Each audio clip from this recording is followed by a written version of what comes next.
The next matchup we're going to dive across to Tampa Bay at San Francisco. It felt like the 49ers got things going last week. Obviously, all four guys produced. Yes, the CMC touchdown streak came to an end, but do you think that there's going to be another week where we could potentially see Aiyuk, Deebo, Kittle, and CMC all produce? Yeah, I think that this is going to be one of those where, for me, I look at the passing game most. I think the Bucs, they've been pretty good against the running back position this year. They've allowed the second fewest running back fantasy points so far. And in terms of the way to get at them, they allow the fourth most fantasy points to wide receivers.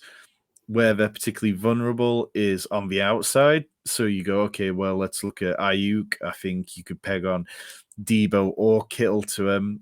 Tampa Bay have been pretty good against the tight end position. They're ranked number 7 against the position in DVOA. But I think what we've seen is that George Kittle only needs one play to get loose to be able to rip off like a 60-yard touchdown. So I don't mind taking shots on him. I do think that Kittle at 6,400 is very expensive this week. I think I would rather play Deebo at 6,300, but I've got a little bit of bias there going back a couple of years at least. On the Bucs side of things, Rachaad White is the RB3 in total points since the start of week 6, but San Francisco, they allow the 10th fewest fantasy points to running backs. They've been pretty good against the position all year. They've also allowed the 5th fewest QB fantasy points. What they haven't been good against this year is the passing game, much like the Bucs. They allow the 5th most points to outside receivers.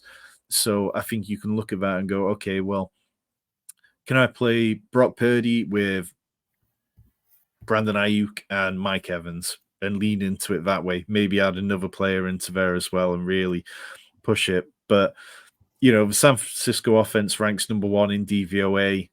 The Tampa Bay defense ranks 12th in defense in DVOA. So I'm hoping if Baker Mayfield can keep himself together, this is just going to be a really good game and one which could be going over the 41.5 over under.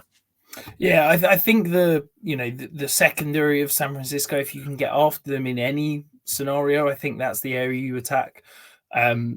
They're 25th in adjusted fantasy points allowed to wide receiver positions, and even more so to outside wide receivers. So hopefully Mike Evans can get free and get enough volume to be able to be, a top 15 option this week, which is certainly where I've got him ranked.